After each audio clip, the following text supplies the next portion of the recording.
이 미국의 추수감사절은 가장 큰 절기 가운데의 하나, 아주 귀한 명절 같습니다. 다른 모든 공휴일은 다 대부분 월요일인데 이 추수감사절하고 그리고 성탄절만 월요일이 아닌 것을 보아도 얼마나 이 땡스기빙 이날과 예수님이 태어나신 그 성탄절을 이 미국인들이 소중하게 여기고 있는가라는 것을 짐작할 수 있습니다. 역사적인 사건 속에서 이 추수감사절의 시작은 여러분들 잘 아시는 대로 청교도들이 종교의 자유를 찾아서 대서양을 건너서 이 아메리카 땅에 정착하고 1년의 시간을 보내면서 고생하면서 조금 얻어 가지게 된 그 수확물을 하나님 앞에 먼저 드리면서 그들이 예배하고 기도했던 것이 그 시작이 되었습니다. 그런데 이 절기는 이 미국 땅에서 먼저 시작했다기보다는 먼저 이스라엘 백성들에게 하나님께서 그 절기를 지켜 행하게 하셨습니다. 이스라엘 백성들에게는 소중히 여기는 3대의 절기가 있습니다.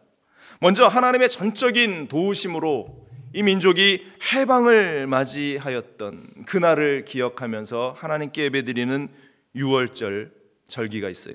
신명기 16장 1절은 이날을 이렇게 말합니다. 아비월을 지켜 내 하나님 야훼께 유월절을 행하라. 이는 아비월에 내 하나님 야훼께서 밤에 너를 애굽에서 인도하여 내셨음이라.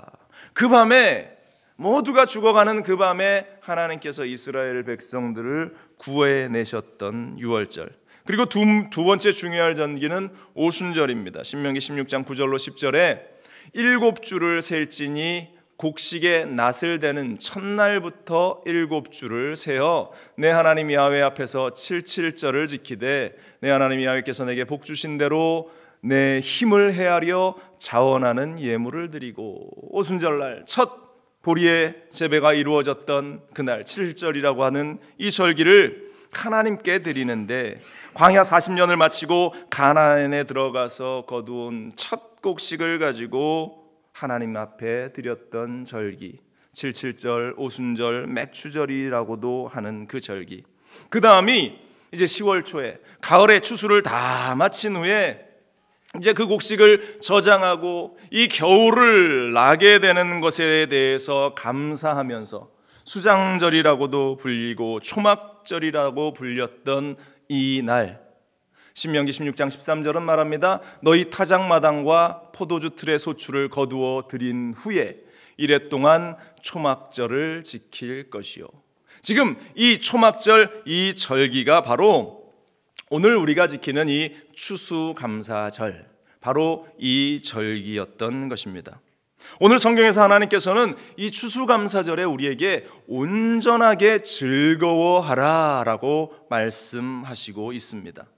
여러분들 지난 한 주간도 많이 즐거우셨습니까? 우리 백장로님만 즐거우셨던 것 같아요. 입에 미소가 쫙 있으시면서 우리가 세상을 살아가면서 여러 상황 가운데의 즐거움을 느끼기도 하고 기쁨을 느끼기도 하는데 사실 세상적인 즐거움은 극히 제한적이라는 것입니다. 새 집을 사면 즐겁습니다. 새 집에 우리가 입주하고 새 집을 만들어서 들어가면 너무나 기분이 좋아요. 그런데 얼마나 가든가요? 한 달쯤 가나요? 한 달쯤 지나면 새 집도 그냥 시들해집니다.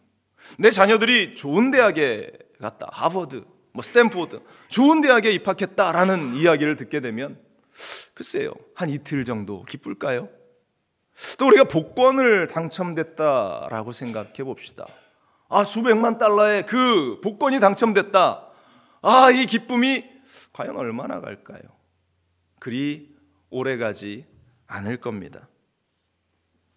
얼마 지나지 않아서 그 우물가의 연인처럼 우리는 그 갈증 가운데에 시달리고 말 겁니다. 오늘 말씀은 온전히 즐거워하라 라고 하시는 이 말씀은 어떤 우리가 세상을 살아갈 때 얻는 물질적인 안락함, 또 세상이 주는 그러한 어떠한 환경적인 편안함을 이야기하는 것이 아닙니다. 그를 통해서 얻어지는 그러한 만족감이 아닙니다. 세상이 주는 기쁨은 결국 그 제한적인 기쁨으로 곧 우리는 목말라 또 다른 갈증 가운데에 놓일 수밖에 없다라는 것입니다. 그래서 예수님께서 요한복음 4장 13절에 이렇게 말씀을 하셨어요. 예수께서 대답하여 이르시되 이 물을 마시는 자마다 다시 목마르려니와, 이 세상이 주는 물이죠.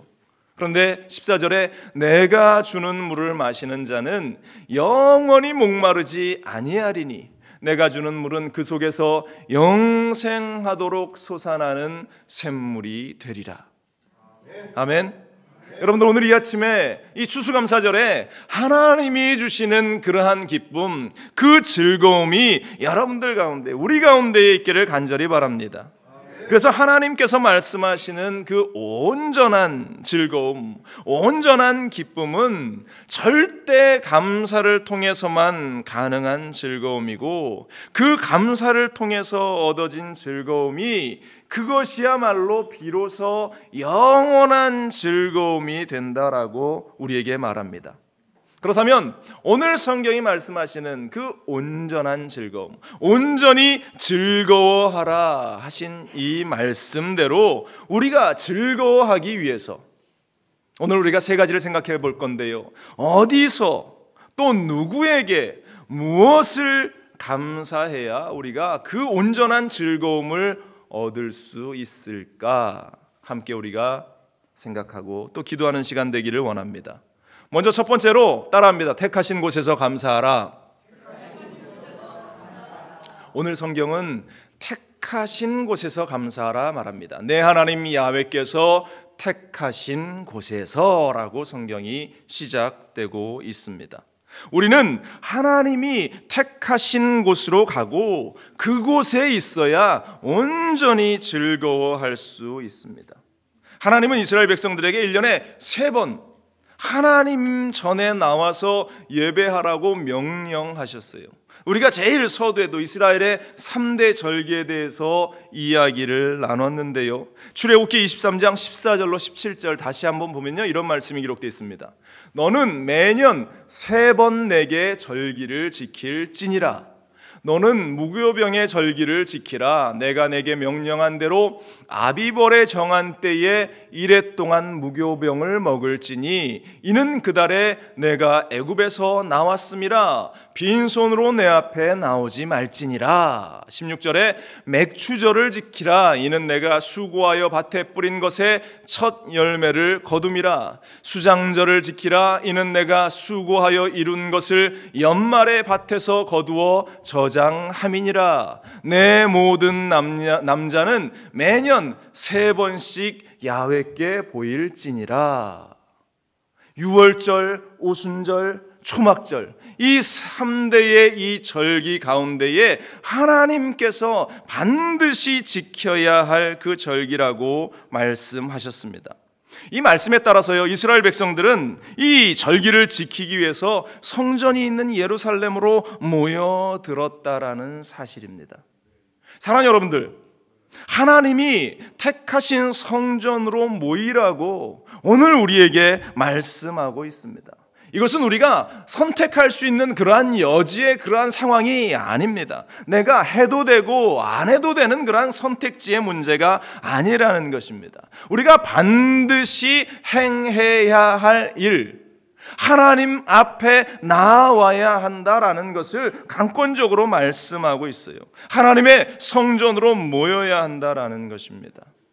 오늘 우리가 믿음에 대해서, 신앙에 대해서 이야기하면서요, 아유, 요즘 신앙은 과거만 못해라고 그렇게 많이들 이야기합니다. 스스로도 보면서 아유, 내 신앙이 옛날보다 못한 것 같아 라고 스스로도 그렇게 생각합니다. 저는 가끔 이 부분을 묵상하면서 어찌 보면 문명이 준 그러한 편리함이, 과학이 준 편리함이 우리의 믿음을 하나님께로부터 더 멀어지게 하고 있지 않는가라는 생각을 해보게 됩니다.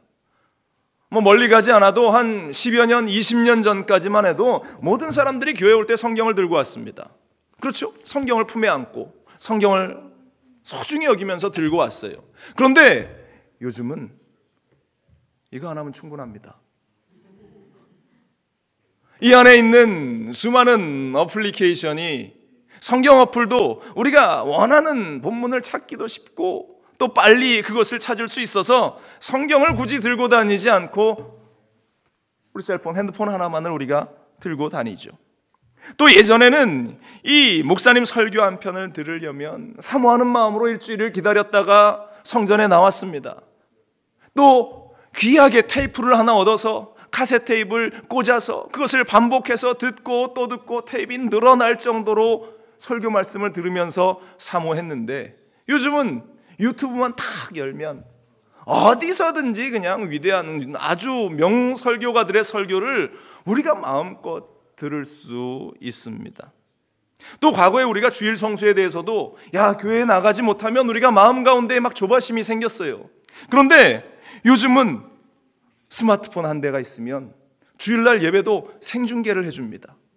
내가 침대에 들어 누워서 이 스마트폰만 켜면 시스템이 갖춰진 교회에서는 실황을 실시간으로 생중계를 해주니까 이것을 보면서 우리가 침대에 누워서 내가 그래도 주일날 예배 드렸다 하고 핸드폰을 닫으면서 스스로 위로를 합니다. 그러면서 우리가 이런 핑계를 대죠. 하나님이 말씀하셨어. 하나님이 우리 한 사람 한 사람 개인을 성전이라고 하시지 않았냐. 그러니까 성전인 내가 여기 있고 이 성전에서 내가 이 스마트폰을 이용해서 예배를 드렸으니까 내가 주일 성수한 거지 뭐 별 다를 게 있느냐라고 스스로를 위로하면서 우리가 그렇게 귀한 주일을 보내기도 한다라는 사실입니다. 여러분들, 이 이야기가 과연 하나님이 우리에게 주신 음성인가, 아니면 사단이 나에게 준 달콤한 속삭임인가? 제가 굳이 이야기하지 않아도 여러분들은 그 답을 아실 겁니다.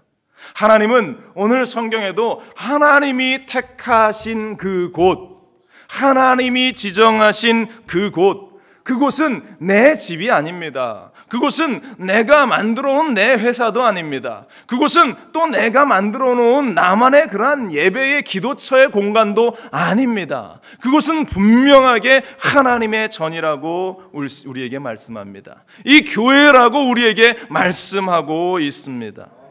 교회가 어디입니까? 그리스도께서 핏값으로 사신 지체들, 여러분들 한 사람 한 사람이 모여서 함께 이룬 공동체이고, 또 하나님의 임재하심이 이 예배의 현장을 통해서 역사하는 이 자리가 바로 교회의 공동체라는 것입니다. 하나님께서는 우리로 하여금 이 교회에서 만나기를 원하세요.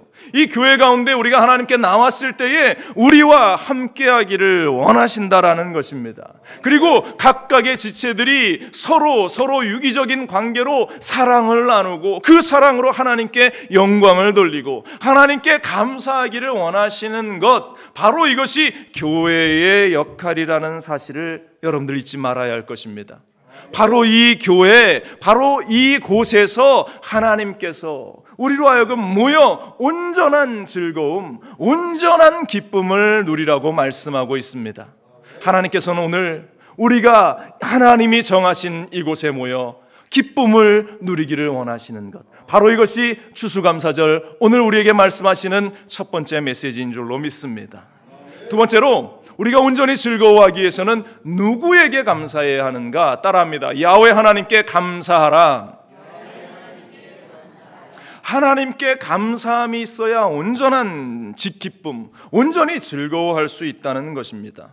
오늘 본문은 이렇게 말하고 있어요. 너는 이레 동안 내 하나님 야훼 앞에서 절기를 지키고, 이레 동안 내 하나님 앞에서 절기를 지킨다라고 하는 이것은 이 축제의 기간 동안 자신을 구원하신 하나님, 나의 삶 가운데에 함께 하셨던 그 하나님, 내 인생 곳곳에 역사하셨던 그 하나님을 묵상하고 기억하고 그 하나님께 절절한 감사를 올려드리는 그 모습, 그래서 삶을 통해서 하나님께 감사하고 우리의 물질을 통해서 하나님께 감사하고 내가 할 수 있는 최선을 통해서 하나님께 감사하라고 정하신 날이 바로 이러한 하나님의 날이라는 사실입니다. 여러분들 생각해 보세요. 솔직히 우리가 지난 한 주간 특별 새벽 예배를 펼쳤습니다. 작정하고 일주일간 우리가 하나님께 예배하자. 우리가 이 추수감사절에 하나님께 감사하면서 예배하자. 개근하신 분들도 많이 있습니다. 그런데 솔직히 쉽지 않았습니다. 개인적으로 여러 가지 사정들이 있으셨을 것이다. 이해합니다. 그렇지만 구약의 하나님이 말씀하신 오늘 이 성경을 통해서 우리에게 주시는 그 하나님의 말씀, 그 7일의 시간을 온전히 하나님께 드리라고 하신 그 말씀을 우리가 보면서 과연 내가 온전히 그 하나님을 사랑하는 그 마음으로 나의 최선을 다하고 나의 모든 것을 다하면서 예배의 자리를 지켜나가고 있는가? 이스라엘 백성들에게 하나님께서 명령하셨는데요, 최소한 3번 반드시 지켜야 할 그 최소한의 3번의 절기를 그들에게 말하고 계시는데요, 그 하나님께서 말씀하신 그 시간들을 우리가 구약의 시간들을 생각해 보면요, 요즘처럼 교통이 발달된 시절들도 아니었고 그들이 그 7일간의 하나님께 예배하는 시간을 위해서 어떤 사람은 이틀 동안 걸어올 수도 있고 또 어떤 사람은 일주일을 걸어왔을 수도 있고 또 너무나 먼 사람은 무려 한 달 이상을 그들이 걸어서 이 절기를 지키기 위해서 찾아왔다. 말을 타기도 하고 낙타를 타기도 하고 다양한 방법으로 그들이 왔겠지만 몸만 왔겠어요. 하나님께 예물을 드리기 위해서 소를 끌고 오고 양을 끌고 와야 하는 그들의 모습을 우리가 충분히 상상할 수 있습니다. 그렇게 그들이 힘겹게 왔어요. 생각해 보세요. 한 달이 걸리는 사람이었다면 한 달 동안 걸어와서 일주일간 예배드리고 또 한 달을 집으로 돌아가는 거예요. 총 2개월 7일이 걸리는 그러한 여정입니다.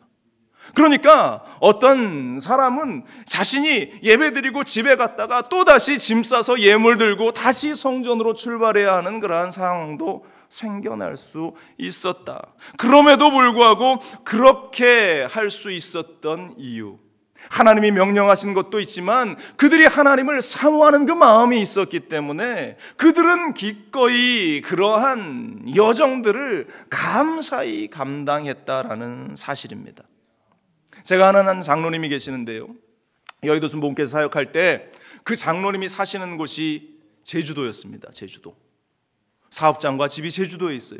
그런데 이 장로님이 매주일 단 한 번도 거르지 않고 매일 비행기를 타고 김포공항에 내려서 교회에 출석하시고 예배 마치고 봉사하신 후에 또 그날 저녁에 제주도로 내려가서 한 주간 생활하시고 매주 단 한 번도 거르지 않고 그렇게 헌신하시는 모습을 보면서 그분이 하나님을 얼마나 사랑하는가를 제가 발견하게 됐습니다. 어떤 분들은 지역에도 좋은 교회가 많은데 굳이 그렇게까지 돈 들여가면서 시간 들여가면서 그렇게 할 필요가 있느냐라고 이야기합니다. 그런데 우리는 그 시간을 들이고 돈을 들이는 것에 집중하는 것이 아니라 그 이면에 있는 그분이 하나님을 사랑하는 그 마음을 우리는 봐야 한다라는 것입니다. 얼마나 하나님을 사랑했으면, 얼마나 교회를 사랑했으면 그 먼 거리도 마다 않고 매주일 와서 예배를 드리고 봉사하고 헌신했겠는가. 바로 하나님을 사랑하고 하나님의 교회, 하나님이 정하신 그 교회를 사랑하는 사람들의 모습인 것입니다. 성경은 옥합을 깨뜨린 여인의 모습을 칭찬하고 있습니다. 사람들은 그녀가 예수님의 발 앞에 깨뜨린 그 옥합을 보면서 300데나리온에 팔아서 가난한 사람들에게 나누어주면 더 큰 이득 아니었겠느냐라고 그렇게 비난하고 손가락질했습니다. 그런데 예수님은 그 여인의 행동을 칭찬하십니다. 성경은 이렇게 기록합니다. 마가복음 14장 4절로 9절에 어떤 사람들이 화를 내어 서로 말하되 어찌하여 이 향유를 허비하는가. 사람들이 하는 이야기입니다. 5절에 이 향유를 300데나리온 이상에 팔아 가난한 자들에게 줄 수 있었겠도다 하며 그 여자를 책망하는지라. 우리의 이성으로는 충분히 이해가 되는 것 같습니다. 그런데 예수님께서 말씀하십니다. 6절에 예수께서 이르시되 가만두라. 너희가 어찌하여 그를 괴롭게 하느냐. 그가 내게 좋은 일을 하였느니라. 가난한 자들은 항상 너희와 함께 있으니 아무 때라도 원하는 대로 도울 수 있거니와 너는 나와 함께 있지 아니하리라. 그는 힘을 다하여 내 몸에 향유를 부어 내 장례를 미리 준비하였느니라. 내가 진실로 너희에게 이르노니 온 천하에 어디서든지 복음이 전파되는 곳에는 이 여자가 행한 일도 말하여 그를 기억하리라 하시니라. 여러분들은 이 본문의 말씀을 접하면서 어떠한 마음이 드십니까? 우리는 누군가의 헌신 앞에서 이것이 낭비라고 이야기하면서 이것이 이치적으로 옳지 않다라고 이성적인 가치들을 들이대면서 손가락질할 때가 너무나 많이 있습니다. 비난합니다. 그러나 그 이면을 우리는 들여다볼 수 있는 눈이 있어야 할 줄로 믿습니다. 하나님을 사랑하는구나. 이 사람이 정말로 교회를 사랑하는구나. 이 사람이 이렇게 이 지체들을 사랑하고 있구나. 우리는 그것을 볼 줄 아는 눈을 가져야 할 줄로 믿습니다. 하나님께 감사하는 그 헌신하는 사람을 칭찬하는 우리가 되기를 주님의 이름으로 간절히 축원을 드립니다. 사회복지법인 애양원이라는 곳이 있습니다. 이 애양원은 손양원 목사님이 시무하셨던 교회입니다. 1909년도에 미국의 남장로회 선교부가 한국에 선교를 와서 이 광주에 이 애양원이라는 나환자촌을 만들었다가 그것이 여수로 이전해서 이곳에 자리 잡게 됐는데요. 나환자들이 함께 기거했던 그 나환자촌이었습니다. 이곳이 유명해진 것은 한 60여 년 전에 우리 손양원 목사님이라는 여러분들이 잘 아시는 두 아들이 공산당의 총에 맞아 순교하고 이 목사님도 교회를 지키다가 순교하고 또 이 자신을 죽인 그 두 아들을 죽인 그 사람을 양자로 삼았던 그 손양원 목사님의 이야기 때문에 더 유명해진 곳이 바로 이 애양원이라는 그러한 곳인데요. 이 애양원은 손가락이 잘리고 손이 없고 코가 잘려나가고 고름이 줄줄 흐르는 그러한 나병 환자들이 함께 기거했던 생활하는 그러한 곳인데, 근데 이곳에 그 신앙의 기반은 얼마나 든든한지요. 그곳에 특별한 몇 가지가 있다고 합니다. 이곳에 이 교회에서도 주일 예배, 새벽 예배, 수요 예배, 금요 예배가 모두 드려져요. 그런데 예배마다 주일 예배, 수요 예배, 금요 예배마다 거의 인원수가 동일하다라고 합니다. 그 이야기는 무엇이냐? 그 교인들이 거의 100% 다 예배에 출석한다라는 사실이죠. 놀라운 일입니다. 그곳 홈페이지를 보면 이런 말이 있었어요. 한센병, 그 나병 환자들로 시작된 교회지만 많은 분들이 천국으로 가시고 현재는 3세대 성인, 노인, 아이들이 함께 예배로 드립니다. 모든 예배의 출석 성도는 거의 같습니다. 이들은 예배 시작 30분 전에 대부분 교인들이 모여서 기도와 찬양으로 예배를 준비합니다. 홈페이지에 그렇게 기록이 되어 있습니다. 이 글을 읽으면서 많은 도전이 됩니다. 모든 사람들이 다 예배 때마다 그 자리에 참석하고 모든 사람들이 예배 시작 전부터 모여서 기도로 찬양으로 그 예배를 준비하고 있다라는 사실입니다. 뿐만 아닙니다. 그들은 자신들이 힘겹게 손가락 잘리고 손마디가 없고 고름이 나는 그들이 힘겹게 일을 해서 그들이 양계를 하고 양돈을 하는 그 일을 하는데 그 힘겹게 번 돈을 가지고 추수감사절이 되면요, 그 돈으로 헌금을 하는데 수천만 원의 헌금이 감사의 예물로 드려진다라고 합니다. 11조는 말할 것도 없고 매주일 드려지는 그 감사 헌금은 말할 것도 없고 그들이 특별한 날 구별해서 드리는 그것도 얼마나 이 나환자들이 하나님께 감사함으로 드리는지. 일례로 손양원 목사님 기념관이 세워질 때에 이 사람들이 십시일반 이 환자들이 헌금을 하는데 그것이 이 10억 건축기금의 거의 대부분을 그들이 헌금해서 손양원 목사님 기념관을 세울 정도로 그렇게 그들이 헌신합니다. 뿐만 아니라 여수에 400개 정도의 그 교회가 있는데 이 애양원에서 후원해서 세운 개척 교회들이 40개 이상이 된다고 합니다. 또 미얀마에도 개척교회를 세웠고요, 캄보디아에도 개척교회를 생깁니다. 이 나환자들이, 한센병 환자들이 그렇게 할 수 있는 이유가 어디에 있었는가? 하나님께 감사하는 마음이 그들 가운데에 있었기 때문이라고 그곳 성도들은 이야기합니다. 여러분들, 나병 환자들이, 한센병 환자들이 어떻게 감사할 수 있겠어요? 내 손가락이 없는 사람들이, 고름이 나는 그 아픔을 가진 사람들에게 무슨 감사가 있겠습니까? 어떻게 그들이 하나님께 감사하면서 예물을 드릴 수 있겠는가? 그런데 그들은 비록 내 육신은 망가졌지만, 내 몸은 망가졌지만 내 입에서 감사가 넘쳐난다라고 고백합니다. 손가락이 없는 손으로 열심히 그래도 일할 수 있음에 그들은 감사한다고 합니다. 하나님 앞에 내가 번 것을 가지고 예물을 드릴 수 있다라는 사실로 감사하다라고 그들은 그렇게 이야기합니다.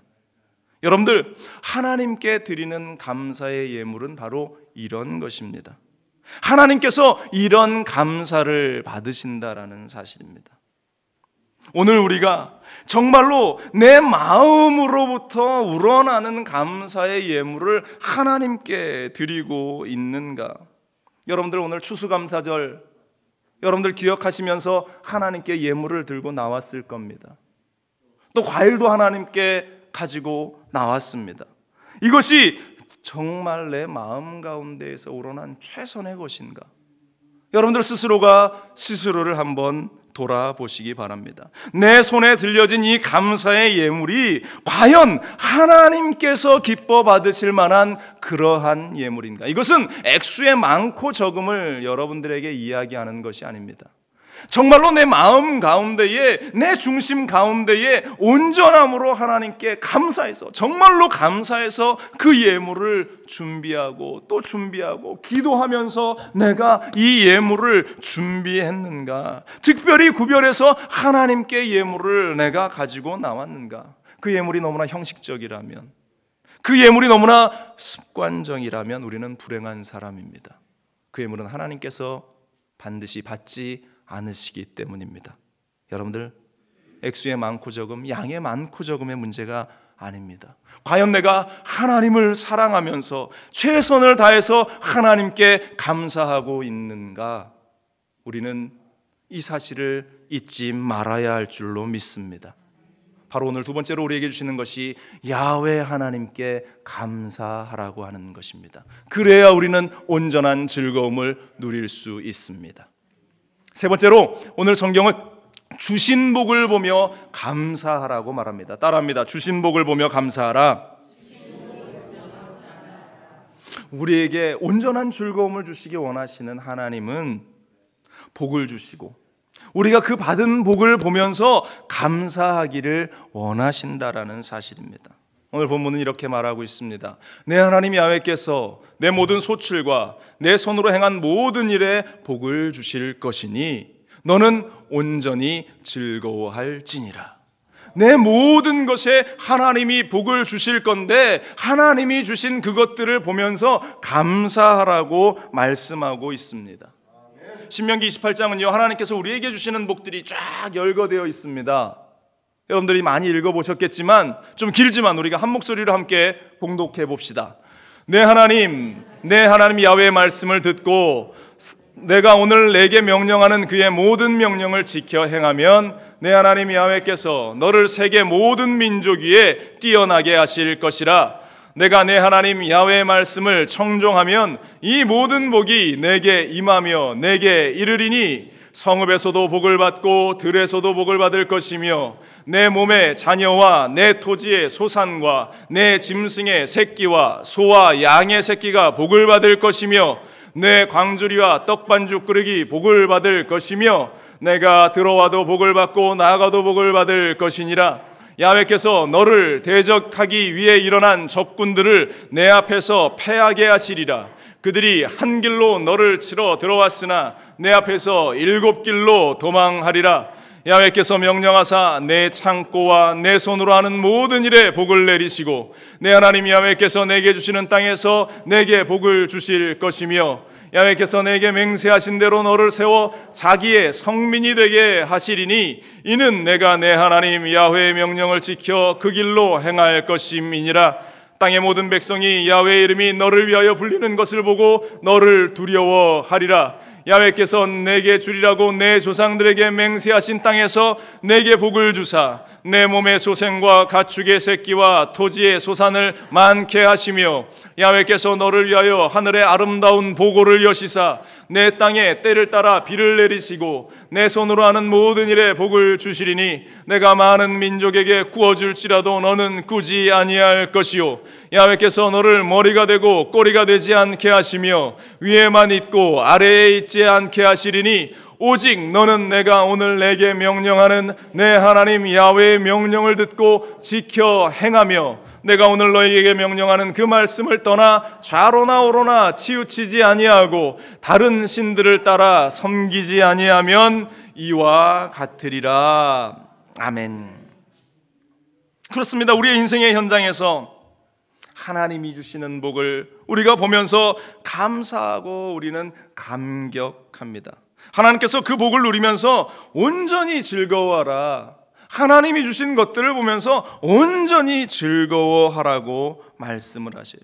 바로 이것은 하나님이 주신 것을 보면서 감사할 때 가능한 일이라는 것입니다. 그런데 우리의 인생 가운데 얼마나 많은 복들이 넘쳐납니까? 얼마나 기가 막힌 일들이 우리 가운데에 펼쳐졌습니까? 그럼에도 여전히 우리는 감사하지 못하고 없는 것만 찾고 또 불평하고 또 원망하고 그렇게 살아갑니다. 여러분들, 우리가 이 추수감사의 계절에 아니 오늘뿐만 아니라 우리의 모든 삶 가운데에 절대 감사의 고백이 끊이지 않는 우리의 삶이 될 수 있기를 주님의 이름으로 간절히 축원을 드립니다. 인터넷을 제가 서치하다가 이런 글을 보고 도전을 받았습니다. 제가 읽어드릴게요. 옷이 몸에 좀 낀다면 그건 잘 먹고 잘 살고 있다는 것이고 깎아야 할 잔디, 닦아야 할 유리창, 고쳐야 할 하수구가 있다면 그건 나에게 집이 있다는 것이고 또 정부에 대한 불평, 불만의 소리가 많이 들리면 그건 언론의 자유가 있다는 것이고 지불해야 할 세금이 있다면 그건 나에게 직장과 사업장이 있다는 이야기고 주차장 맨 끝 먼 곳에 겨우 자리가 하나 있다면 그건 내가 걸을 수 있는 데다가 차도 있다는 것이고 난방비가 너무 많이 나왔다면 그건 내가 따뜻하게 살고 있다는 것이고 세탁하고 다림질할 일이 산더미라면 그건 나에게 입을 옷이 너무 많이 있다는 것이고 몸이 뻐근하고 피로하다면 그건 내가 열심히 일했다는 것이고 이른 새벽 시끄러운 자명종 소리에 깬다면 그건 내가 살아있다는 것이고 이메일이 너무 많이 쏟아진다면 그건 나를 생각하는 사람들이 그만큼 많이 있다는 것이고 모임을 하고 나서 치워야 할 것이 너무 많다면 그건 친구들과 즐거운 시간을 보냈다는 것이고 나에게 불만을 토하는 친구가 있다면 그래도 내게 친구로 가까이 있음이 아니던가. 우리는 때로는 옷이 몸에 낀다고 불평합니다. 내가 해야 할 일이 너무 많다고 불평합니다. 차를 대고도 주차장에서 너무 멀리 됐다고 그렇게 우리는 짜증 섞인 이야기를 할 때가 너무 많습니다. 그러나 오늘 이 이야기처럼 정말로 내가 살이 좀 쪘으면 내가 잘 먹고 잘 살고 있는 거구나. 내가 할 일이 많다면 내가 이렇게 할 일이 있어서 감사하구나. 또 내가 여러 가지 일들 가운데에 피곤함을 느낀다면 여전히 내가 일을 하고 있어서 감사하구나. 여러분들, 그 가운데에 하나님이 주신 은혜들을 찾으면서 우리는 감사하는 자들이 되어야 할 줄로 믿습니다. 모든 일에는 원망하고 불평할 수 있는 요소들이 가득합니다. 그런데 반대로 감사할 조건을 찾으면 그 안에서 또 우리는 끊임없이 감사할 수 있습니다. 얼마든지 감사할 수 있습니다. 여러분들, 하나님이 주신 복을 보면서 감사할 때 하나님은 더 큰 복을 우리에게 주신다라는 것입니다. 그렇게 감사하면 우리가 온전한 즐거움을, 하나님이 주시는 온전한 즐거움을 우리가 기꺼이 누리면서 살아갈 수 있다라는 것입니다. 오늘날 우리가 너무나 많은 것을 가지고 살아갑니다. 많은 것을 누리면서 살아갑니다. 그럼에도 불구하고 내가 온전한 즐거움을 느끼지 못하고 여전히 만족하지 못하는 삶을 살아가는 이유, 바로 그것은 우리가 하나님이 주시는 것들로 인해서 감사하지 않기 때문이라는 사실입니다. 오늘 본문 15절을 다시 한번 마지막으로 봅니다. 내 하나님 야훼께서 택하신 곳에서 너는 이레 동안 내 하나님 앞에 절기를 지키고 내 하나님 야훼께서 내 모든 소출과 내 손으로 행한 모든 일에 복을 주실 것이니 너는 온전히 즐거워할지니라. 이 추수감사의 계절에 우리 하나님께서는 온전히 즐거워하라고 우리에게 말씀합니다. 바로 예수 그리스도의 핏값으로 사신 성도들의 공동체인 하나님의 교회 안에서 야훼 하나님께 감사하며 나에게 주신 그 복을 보며 감사할 때 우리는 온전한 즐거움, 온전히 즐거워하는 삶을 살아갈 수 있게 될 줄로 믿습니다. 오늘 여러분들 이 전을 찾으며 여전히 불만이, 알 수 없는, 만족하지 못하는 그러한 것들이 내 안에 있었습니까? 여러분들 그 가운데에서 만족함을, 또한 하나님께 드릴 감사의 제목을 찾는 귀한 날이 될 수 있기를 주님의 이름으로 간절히 축원을 드립니다. 주님께서 그 가운데에서 진정한 즐거움을 우리에게 허락해 주실 줄로 믿습니다. 기도하겠습니다.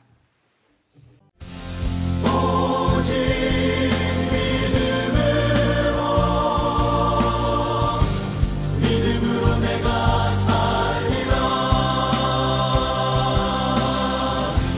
오직